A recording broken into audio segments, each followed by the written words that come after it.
Muito bem. Aqui nos nossos estúdios temos a doutora Eduarda Rodrigues, que é a diretora do Serviço Nacional de Recuperação de Ativos da Procuradoria-Geral da República, e o doutor Pedro Mendes de Carvalho, que é assessor do Procurador-Geral da República. Aos dois, os meus agradecimentos por terem aceito o convite da Rádio Nacional de Angola para essa entrevista. Muito obrigada. Vou começar pelo Dr. Pedro de Carvalho. Dr. Pedro de Carvalho, José Filomeno dos Santos, ex-presidente do Fundo Soberano de Angola, recebeu a ordem de soltura ao domingo 24 de março da PGR. Instalou-se aqui alguma dúvida. José Filomeno dos Santos sai em liberdade para já porque terminou o prazo de prisão preventiva ou na sequência do entendimento a que se chegou com Jean-Claude Bastos de Moraes, o seu sócio na Quantum Global, que foi libertado na sexta-feira passada. Gostaria de informar que José Filomeno dos Santos foi posto em liberdade por ter terminado o prazo de prisão preventiva. Não foi posto em liberdade por ter havido qualquer acordo com o mesmo ou com quem quer que seja. Entretanto, o processo quanto a ele vai prosseguir. José Filomeno Santos fica sob alguma medida de coação ou, em função da sua libertação, vai apenas aguardar o julgamento em liberdade sem qualquer medida de coação? José Filomeno vai aguardar o julgamento quando o processo for introduzido em juízo com uma medida de termo de identidade e residência. Portanto, é a medida que impende sobre o mesmo neste processo. Mas, como sabe, José Filomeno tem um outro processo, que é o denominado processo 500 milhões, no qual há uma outra medida, que é a medida de interdição de saída do país. Portanto, neste momento não pode sair do país porque está entretado num outro processo. Por que razão Jean-Claude Bastos de Moraes viu extinto o procedimento criminal contra si e José Filomeno Santos não? Ou seja, o processo de José Filomeno Santos vai continuar e o de Jean-Claude Bastos de Moraes, em princípio, foi extinto, o procedimento criminal. Apesar de estarem no mesmo processo, o crime é pessoal. Portanto, não é a responsabilidade criminal é pessoal e cada um responde na medida da sua culpa. Estando dois arguidos no mesmo processo, não significa que os mesmos são responsabilizados na mesma medida. Eis a razão de quanto a o processo ser arquivado e quanto ao outro processo prosseguir. Portanto, não é transmissível a responsabilidade de um para o outro necessariamente. O que é que justifica que José Filomeno Santos, em função dos indícios, em função da acusação que impende sobre José Filomeno Santos, o que é que justifica para já que ele continue como arguido e que o processo chegue até julgamento? No processo existem fortes indícios da prática do crime por José Filomeno dos Santos, e o crime que estamos a fazer referência é, sobretudo, tem outros tipos, mas o que estamos aqui a fazer referência é o crime de peculato e, portanto, é a razão que o processo prossegue quanto ao mesmo. A Rádio Nacional de Angola recebeu uma indicação de que neste processo José Filomeno Santos está indiciado por força de um projeto imobiliário que deveria ter sido construído na zona de Talatona e que nunca chegou a ser concretizado, tendo sido usado no Fundo Soberano de Angola. Confirma essa informação?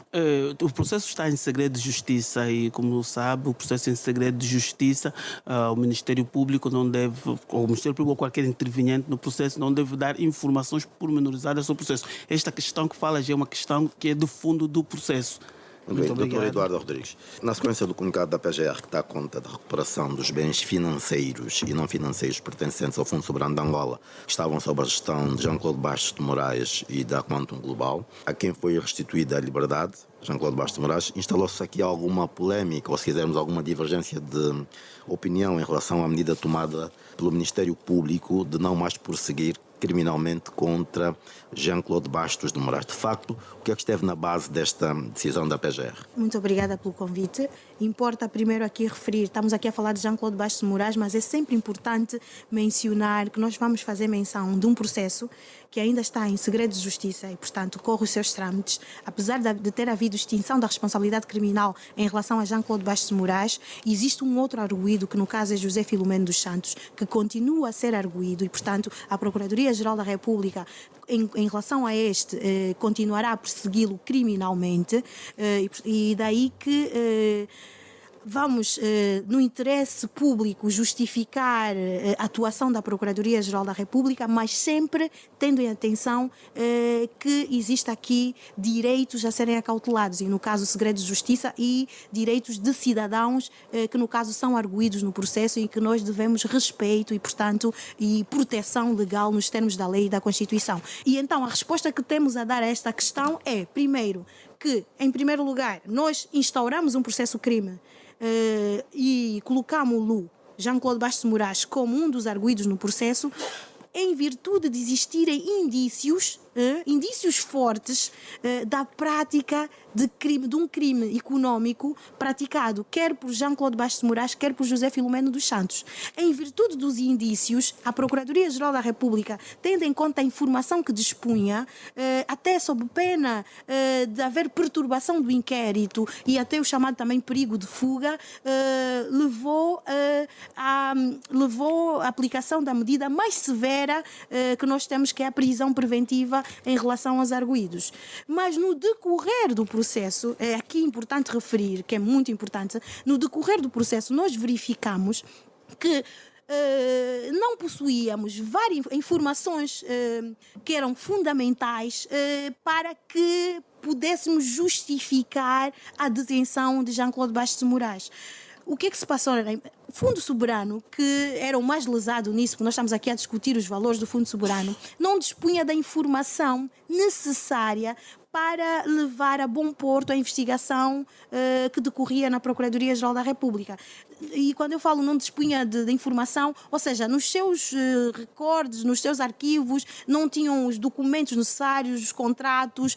A Procuradoria-Geral da República teve que se socorrer da cooperação internacional para ter acesso a muita da documentação que, conforme foi chegando... Isso não contraria de alguma forma a lei das medidas cautelares? Não. E um princípio básico do direito, que é investigar para prender e não prender para investigar? Não contraria. De que maneira? Ou seja, este princípio nós respeitámo-lo e está presente, mas o facto é que a notícia da prática do crime era tão forte, envolvia dinheiros tão grandes e depois o tipo de relação existente entre ambos. Todo mundo sabe que existia aqui uma relação de amizade entre Jean-Claude Bastos Moraes e José Filomeno dos Santos e mais do que isso, a ocultação da prova.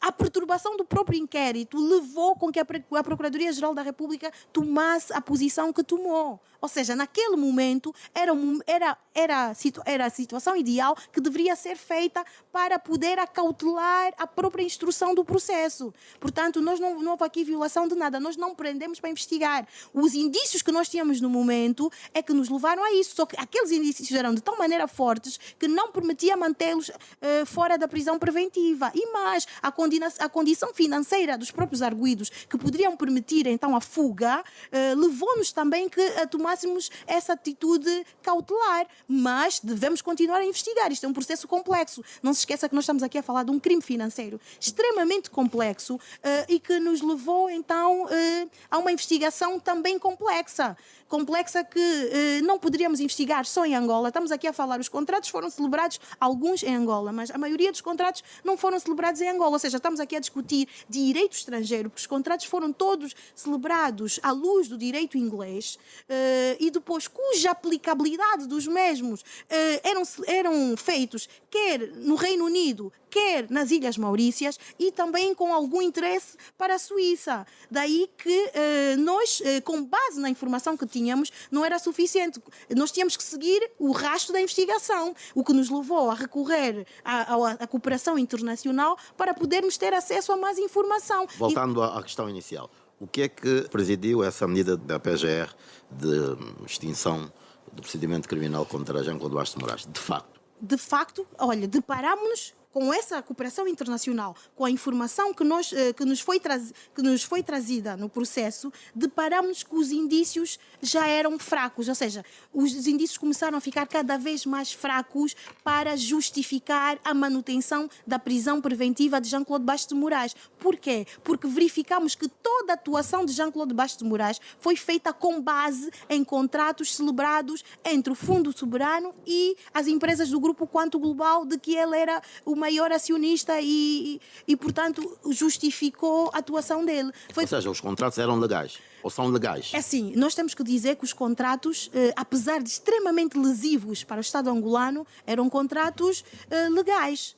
Eram contratos legais porque foram celebrados por quem tinha legitimidade para o fazer, que era o Fundo Soberano, ou seja, assinados por José Filomeno dos Santos, aprovados por um Conselho de Administração do próprio Fundo Soberano e com o aval do titular do Poder Executivo, ou seja, portanto, nós tínhamos toda a informação, com os contratos que tínhamos, muito dificilmente nós conseguiríamos resultados positivos em tribunais internacionais, porque os contratos, além de serem extremamente lesivos para o Estado angolano e benéficos para o Grupo Quanto Global e Jean-Claude Bastos de Moraes, os contratos previam cláusulas penalizantes para o Estado angolano, ou seja, referiam claramente que se o Estado angolano resolvesse instaurar uma ação judicial contra Jean-Claude Bastos de Moraes e contra o grupo Quantum Global, nós deveríamos indemnizar, ou seja, além de assumir os custos legais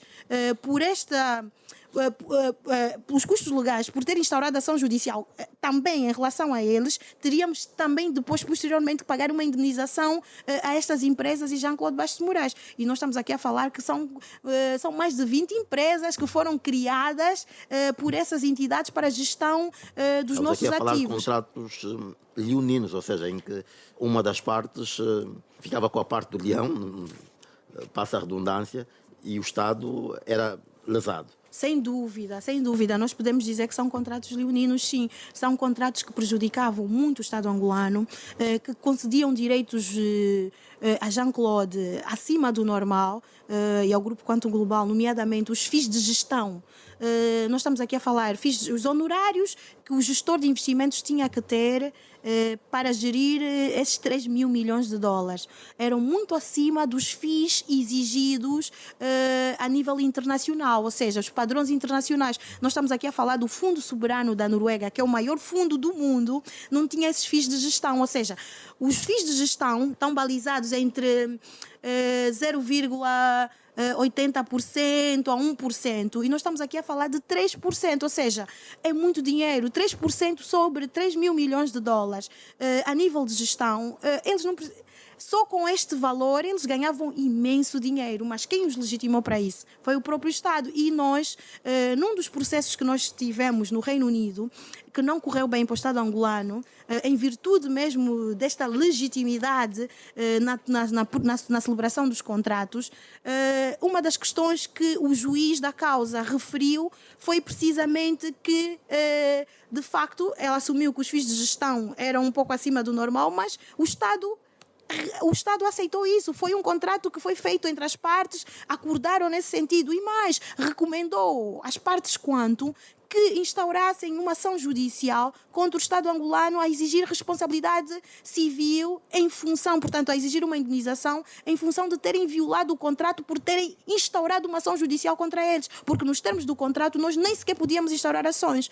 No decorrer da investigação e verificando-se com enfraquecimento dos indícios, chegamos à conclusão que não tínhamos matéria suficiente para continuar com o processo criminal em relação a Jean-Claude Bastos de Moraes. Referir também que Jean-Claude Bastos de Moraes nunca esteve acusado do crime de peculato, como está a ser dito na comunicação, nas redes sociais e pela opinião pública, mas sim, os crimes que contra ele impedem é o crime de burla por defraudação, porque Jean-Claude Bastos de Moraes não é agente, não é funcionário público, e não sendo funcionário público jamais poderíamos aplicar ou indiciá-lo do crime de peculato. Portanto, nós estamos a indiciá-lo por o crime de burla por defraudação. Mas para além desse crime de burla por defraudação, existiam outros crimes também, associação criminosa, corrupção ativa, tráfico de influências, enfim, branqueamento de capitais, tudo isso. Mas, conforme formos avançando na investigação, deparámos-nos que os indícios estavam muito enfraquecidos e, com base nisso, a Procuradoria-Geral da República, nos termos da lei, nós estamos aqui a falar do Código de Processo Civil, do Código de Processo Penal, nomeadamente o artigo 344, resolveu arquivar em relação a Jean-Claude Bastos de Moraes o processo, ou seja, não resolveu extinguir a responsabilidade criminal de Jean-Claude Bastos de Moraes e pô-lo em liberdade. Foi o que decorreu. Ou seja, a decisão tomada tem por base o facto de se ter percebido que em tribunal nunca o Estado angolano poderia ganhar essa causa. Certamente, ou seja, depois, precisamente por causa desses fracos indícios em relação a Jean-Claude Bastos de Moraes e tendo em conta que nós tínhamos aqui um problema, que era a recuperação desses ativos, o que o Serviço de Recuperação de Ativos recomendou foi que as partes, ou seja, promoveu a negociação entre as partes para que nós pudéssemos então recuperar todos os ativos financeiros e não financeiros que estivessem na posse e sob a gestão das empresas quanto global. E foi o que aconteceu. O que é que Jean-Claude Bastos de Moraes ganhou nessa negociação? É assim, o que é que ganhou nesta negociação? Numa negociação, ninguém entra para perder. Jean-Claude Bastos de Moraes tinha sob sua gestão mais de 3 mil milhões de dólares. Abriu mão dessa gestão, da gestão desses fundos. O Estado angolano recuperou esses ativos. Com o que é que Jean-Claude Bastos de Moraes ficou? O que mais preocupava Jean-Claude Bastos é a sua reputação. E então ele ganhou a sua reputação. Ou seja, foi isso que ele ganhou em troca. Assim, se nós tivermos que discutir, porque as bases da negociação foi, primeiro, localização e identificação do património, que o Estado e o Fundo Soberano nem sequer tinham visibilidade, não tinham conhecimento de qual o património existente, quais os investimentos realizados e aonde estavam a ser investidos esses valores. Esta foi a primeira fase da negociação. A segunda fase da negociação foi a recuperação desses ativos. Portanto, foram as bases da negociação existentes entre as partes. Quais são as partes em causa? Quem é que negociou este acordo? É assim, este acordo foi... Esta negociação Porque tive a oportunidade de ler na edição do Jornal de Angola uma matéria em que um conhecido jurista da nossa praça, que também é advogado, David Mendes, ter questionado o facto de, alegadamente, a Procuradoria-Geral da República ter negociado neste acordo. E, de acordo com David Mendes, no nosso ordenamento jurídico, nem no Código de Processo Penal, nem no Código Penal, existe qualquer artigo que permita à Procuradoria-Geral da República fazer essa transação, ou seja, essa negociação. E ele está correto. E isso é uma questão que deve ser bem esclarecida à opinião pública. A Procuradoria-Geral da República não celebrou nenhum acordo nem com Jean-Claude Bastos de Moraes, nem com o Grupo Quanto Global. Que fique bem claro. A Procuradoria-Geral da República, repito, não celebrou nenhum acordo. Portanto, nós estamos aqui a chamar a figura da delação premiada que o Brasil tem. Isto não decorreu aqui. Não houve nenhuma celebração. Não fomos nós, Procuradoria-Geral, que celebramos esse acordo. A figura que existe no nosso ordenamento jurídico, que é mais ou menos parecida, que é a colaboração relevante. Mas não é isso que está em causa. O que nós fizemos foi nós promovemos a negociação entre as partes. Nós, enquanto representantes do Estado, ou seja, nós, Procuradoria-Geral da República, verificando a falta de indícios, ou os indícios, verificando que os indícios eram insuficientes em relação a Jean-Claude Bastos de Moraes, para então continuarmos a persegui-lo criminalmente, paralelamente, o Serviço de Recuperação de Ativos recomendou que se fizesse então esta negociação entre as partes, porque a Procuradoria-Geral da República, tem que ficar bem claro, também representa os interesses do Estado, ou seja, defende organicamente o Estado angolano. E nós estamos aqui em defesa não só do Estado, como do erário público. E foi nesta vertente que nós recomendamos esta negociação, tendo como base, primeiro, os contratos que foram celebrados, segundo, verificar que os contratos foram celebrados à luz do direito inglês, terceiro, as cláusulas arbitrais existentes nos contratos, ou seja, os contratos referiam que em caso de disputa entre as partes só se poderia recorrer ao tribunal arbitral, mas não é qualquer tribunal arbitral, portanto, só do Reino Unido ou das Ilhas Maurícias. Terceiro, verificando também além destas cláusulas, verificando igualmente que existiam direitos que muito provavelmente nós levaríamos anos a recuperar. E a prova disso foi a decisão judicial que nós obtivemos no Reino Unido, que referia claramente que tudo o que aconteceu porque foi celebrado um acordo e o direito inglês leva muito em consideração os contratos. Aquilo que está no contrato é o que prevalece. Muitas das vezes, nós aqui, às vezes celebramos contratos que diz que se o contrato for contrário à ordem pública, à moral e os bons costumes, isso no direito inglês não é aplicável. O importante é o que consta do contrato, independentemente do que for, é aquilo que vincula as partes e é sobre aquilo que deve operar. E então nós tivemos este obstáculo, e que é um obstáculo fundamental. Muito bem. E relativamente às partes que estiveram envolvidas nessa negociação? As partes são os interessados. Portanto, estamos aqui a falar do ofendido, número 1, que é o Fundo Soberano, porque o dinheiro é do Estado, mas foi alocado ao fundo para fazer investimento e gerar riqueza ao país.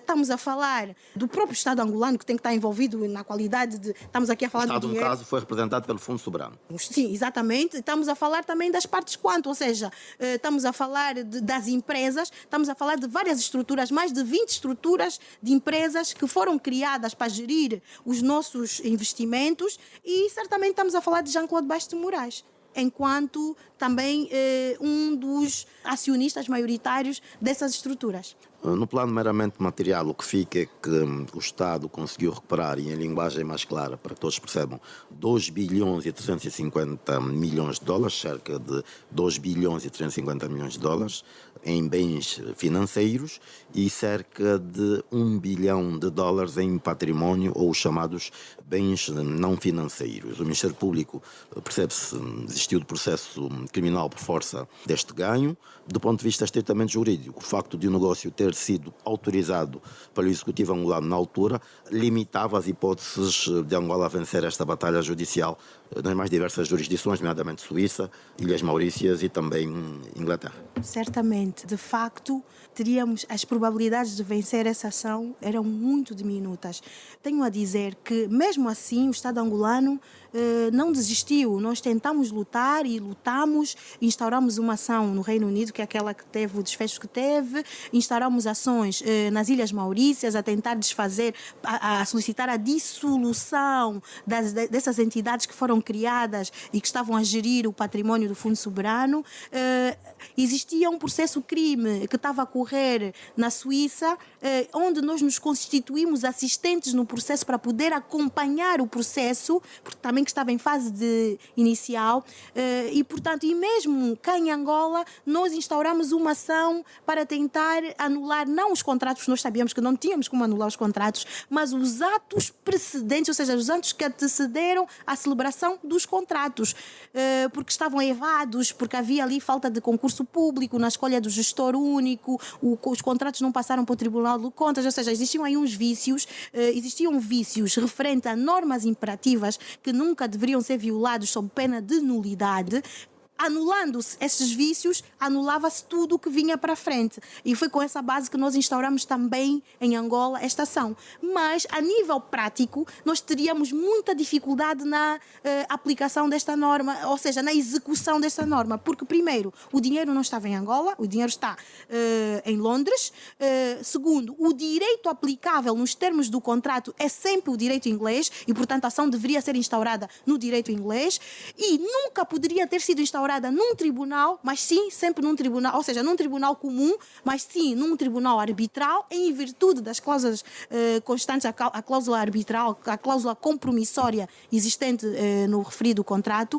Mais do que isso, também prejudicava no sentido de que, instaurando a ação, nós iríamos necessariamente ter que suportar os custos legais da outra parte, ou seja, para além de pagar os honorários dos advogados, todas as custas do processo teríamos que suportar, com ainda o risco de nos ser instaurada uma ação judicial, porque nos termos do acordo, do contrato, permitia que, caso o Estado angolano ou o Fundo Soberano instaurassem uma ação judicial contra uma dessas partes, nós deveríamos, depois de instaurar a ação, tínhamos que os indemnizar. Então foi um erro, o Executivo...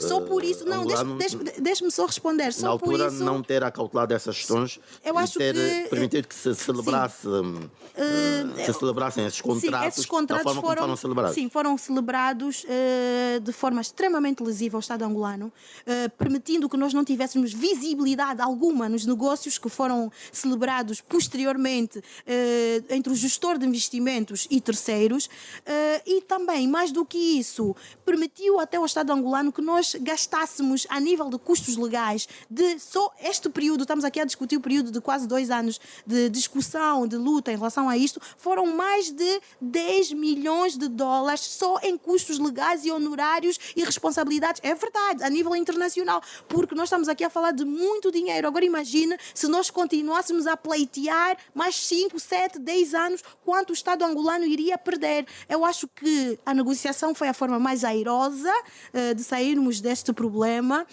e correu bem. Eu acho que faríamos de novo, se fosse necessário. Doutora Eduarda Rodrigues, como é que vai ser feita a gestão desses ativos financeiros e não financeiros? Relativamente a essa pergunta, apraz-me dizer que o Serviço de Recuperação de Ativos e a Procuradoria-Geral da República impende apenas recuperar os ativos.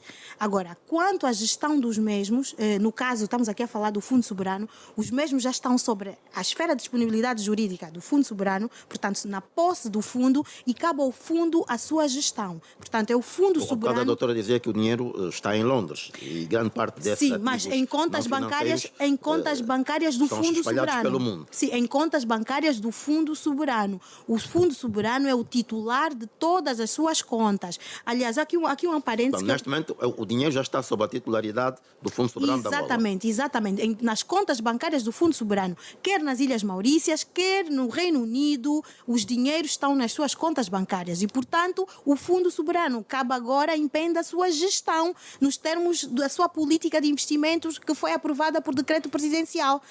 Agora, isto não cabe à Procuradoria-Geral. Claro que nós agora vamos tentar sempre fiscalizar no máximo possível para evitar que sejam celebrados acordos com a natureza que foram, mas a sua gestão caberá ao Fundo Soberano. Há aqui uma questão relativamente colocou aqui uma questão que é muito importante, que também tenho ouvido muito na opinião pública, que falou da delação premiada e há uma discussão muito grande a dizer que a Procuradoria-Geral não tem legitimidade para assinar esse tipo de acordos. É só mais uma vez para aqui reiterar todos esses mecanismos que aqui que lançou mão. No caso do nosso ordenamento jurídico é a colaboração relevante. Exatamente. Nós, para já, Procuradoria-Geral da República, só poderíamos assinar alguma coisa se tivéssemos a delação premiada, que é o que permite que a Procuradoria-Geral da República celebre acordos com o arguido. Mas o Instituto da Colaboração Relevante já existe ou não no nosso ordenamento jurídico? Sim, existe no nosso ordenamento jurídico na lei do terrorismo, mas para aquela questão em concreta. Nós, neste momento, o que estamos aqui a falar e o que tem sido discutido pela opinião pública e tem se debatido muito é que a Procuradoria-Geral da República lançou mão da delação premiada, que não existe aqui no nosso ordenamento jurídico, e assinou um acordo com o arguido. E nós, mais uma vez para aqui mencionar, a Procuradoria-Geral da República não assinou acordo com ninguém.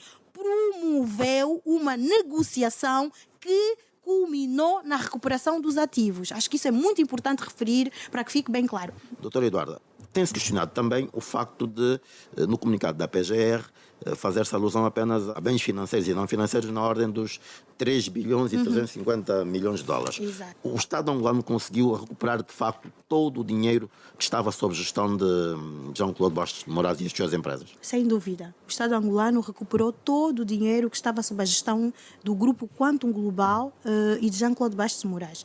Conseguiu recuperar esse dinheiro porque o Fundo Soberano, na sua gestão dos seus ativos, aquele montante de 5 mil milhões que lhe foi alocado para gerar riqueza para o país, para as gerações vindouras, a sua política de investimento, que foi aprovada por decreto presidencial, referia que estes valores deveriam ser divididos em 3 rubricas diferentes. Uma relativamente aos chamados os ativos líquidos, portanto estamos aqui a falar da gestão de um dinheiro com base em investimentos financeiros, ou seja, bolsa de valores e outros produtos financeiros. Tinha também uma carteira dos chamados ativos alternativos, e então, relativamente a esta carteira dos ativos alternativos, é que foi atribuído a Jean-Claude Bastos de Moraes a quantia de 3 mil milhões de dólares em função da carteira dos ativos alternativos, e depois tinha uma carteira para os investimentos sociais e, portanto, que eram cerca de 7,5% dos valores existentes.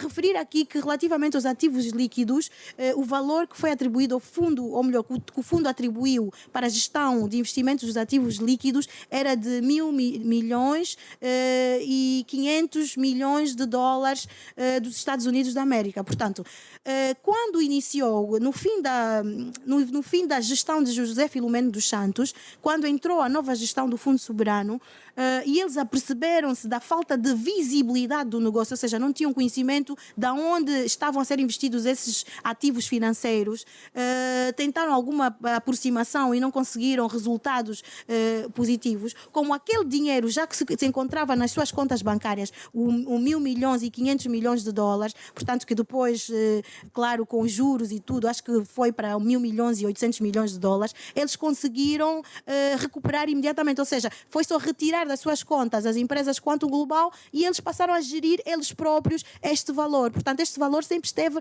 na posse do Fundo Soberano. E também os tais 7,5% referente aos projetos sociais, porque foi investido muito pouco valor em projetos sociais. O único valor que o Fundo não conseguiu recuperar e, portanto, que tivemos dificuldades em recuperar foram os 3.000 milhões de dólares, estes sim que foram alocados nos ativos alternativos, em investimentos feitos nas Ilhas Maurícias, em outros países, mas cujo dinheiro estava alocado, portanto, domiciliado nos bancos no Reino Unido. Portanto, é isso no Reino Unido e nas Ilhas Maurícias. E foi sobre este valor que foi recuperado agora. Doutora Eduarda, Sim. Esta decisão tomada agora em relação ao processo de Jean-Claude Bastos de Moraes pode fazer jurisprudência aqui com as devidas aspas? Eu acho que essa decisão é uma decisão normal, portanto, como Ou seja, outra... este poderá ser o caminho a seguir em relação a outros processos. É o caminho que a existam, Procuradoria-Geral em que, segue sempre. É o caminho que a PGR segue sempre. Em Quando causa os indícios... sejam processos de natureza financeira, bens patrimoniais, enfim, esse tipo de processos. Está-se a referir ao quê? Ao arquivamento ou à negociação? À negociação. Eu acho que a negociação é uma via muito importante. E nós, como Procuradoria-Geral da República, sempre que em causa estamos aqui a discutir valores tão altos e na situação em que se estava a viver, com grandes probabilidades de perdermos esse património, foi a melhor via. E se acontecesse uma situação parecida, análoga, certamente eu recomendaria à Procuradoria-Geral da República que procedêssemos exatamente da forma que procedemos. Há alguns outros processos com a mesma tipificação de indícios criminais. Estes processos também poderão ou deverão seguir o mesmo caminho em termos de resolução, preferencialmente, ou seja, aquilo que se chama de plea bargain, primeiramente a negociação de justiça penal. Eu percebo a sua questão, mas aqui importa referir uma coisa que é fundamental. Eu estou aqui a falar enquanto diretora do Serviço Nacional de Recuperação de Ativos, mas nós estamos aqui a falar da investigação patrimonial e, portanto, a recuperação de ativos, que é muito diferente da investigação criminal. Portanto, no fundo, o nosso processo corre por apenso ao processo principal, que é o processo criminal. Ou seja, os meus colegas vão continuar a fazer o trabalho deles em relação à investigação para prosseguir o crime, a prática de um crime, mas nós tudo faremos para prosseguirmos o património. E poderá acontecer como aconteceu desta vez, ou seja, houve um arquivamento em relação ao património, ao crime, mas nós recuperamos o património. Certamente a inversa também será verdadeira, mas nós certamente vamos tentar procurar sempre recuperar da melhor maneira. De forma direta à Sim. questão. A Procuradoria-Geral da República, sempre que estiver em sua posse processos em que estejam em causa bens patrimoniais ou bens financeiros, deverá optar como primeira medida exatamente, ou recomendar como primeira medida a negociação? Ou seja, o Serviço Nacional de Recuperação de Ativos, sim, poderá recomendar, sim senhora, a negociação. Se estiver na base situações de que nos tribunais nós não iremos conseguir nada, e como costuma-se dizer, mais vale um mau acordo do que uma bela decisão, que as decisões demoram anos para serem cumpridas. Já os acordos, depois de muita negociação, rapidamente conseguimos resolver as questões. Portanto, é uma essa negociação ou esse acordo passaria necessariamente sempre pela devolução dos bens em causa. Senão, nós não estaríamos aqui a fazer nada. O nosso objetivo Mas já também agora a questão da Sim. perda largada de bens, Sim. da lei que foi aprovada recentemente. Sim. No caso de Jean-Claude Bastos de Moraes, por que é que não se aplicou esta figura Como da perda largada de bens e nos casos que ainda, enfim, estão por tratar, Sim. poderá ou não colidir o facto da perda largada de bens, esta possibilidade da perda largada de bens com essa negociação. Mas isto aqui é diferente. Nós, quando falamos em perda largada de bens, está sempre subjacente uma condenação judicial, uma sentença transitada em julgada, e nós vamos tentar, a nível de liquidação, ir buscar todo o património chamado incongruente, ou seja, aquele património que não consegue justificar os rendimentos que a pessoa ofere, não consegue justificar os bens que tem. Então, só nesses casos é que nós podemos lançar mão da perda largada. No caso em concreto, não existiu nada disso. Nós estamos aqui a discutir o valor, os 3 mil milhões de dólares que foram alocados a uma empresa para gestão, ou seja, para investir em negócios para Angola, com o objetivo de criar riqueza para o país. E então o que nós fizemos foi, de forma, através dessa negociação, rescindir os contratos existentes e conseguir recuperar esse ativo, porque já não tínhamos interesse na continuação dessa atividade com o nosso com Jean-Claude Bastos de Moraes. Clarificar Sim, aqui o Dr. Pedro seguinte, Carvalho. é fundamental que fique claro que a negociação não tem nada a ver com o arquivamento do processo. É preciso que isso fique claro. O processo foi arquivado não pelo facto de ter havido negociação. O processo crime de Jean-Claude de Bastos, em relação a Jean-Claude de Bastos, foi arquivado, tal como a doutora Eduarda no princípio disse, pelo facto de ter se constatado durante a instrução os fracos indícios de ele ter cometido o crime pelo qual veio indiciado. Se não tivesse havido esses fracos indícios ao longo da instrução, ele teria sido acusado e, portanto, introduzido o processo também em julgamento quanto a isto. E isto Então, é fundamental. Foi ilegal? Não, a prisão não foi ilegal. Quando inicia o determinado processo e há elementos suficientes para provar que determinado cidadão cometeu determinado crime e há elementos que demonstram que há possibilidade de perturbação do processo ou possibilidade de fuga, pode-se aplicar uma medida de prisão preventiva ao arguido.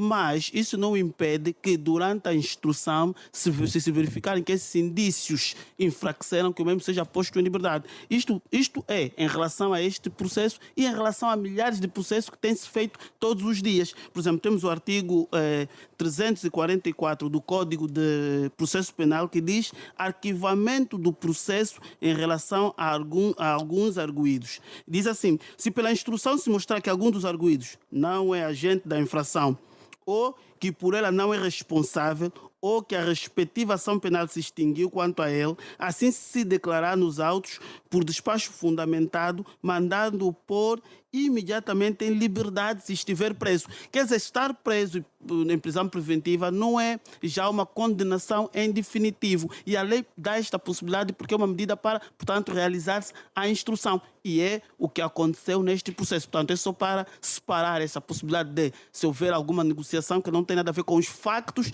que são imputáveis ao réu, que constituam ilícito criminal, por isso, neste caso, seria responsabilizado. Agradeço a presença dos digníssimos procuradores aqui nos nossos estúdios, doutora Eduarda Rodrigues, diretora do Serviço Nacional de Recuperação de Ativos da Procuradoria-Geral da República, e o doutor Pedro Mendes de Carvalho, que é assessor do Procurador-Geral da República. Aos dois, os nossos agradecimentos por terem estado aqui nos nossos estúdios a fazerem luz sobre estes dois processos. A PGR restituiu a liberdade de José Filomeno dos Santos no passado domingo, dia 24 de março, por força do limite do prazo de prisão preventiva, sendo que José Filomeno dos Santos deverá agora aguardar em liberdade pelo início do julgamento neste processo em que está iniciado por atos de gestão no Fundo Soberano de Angola.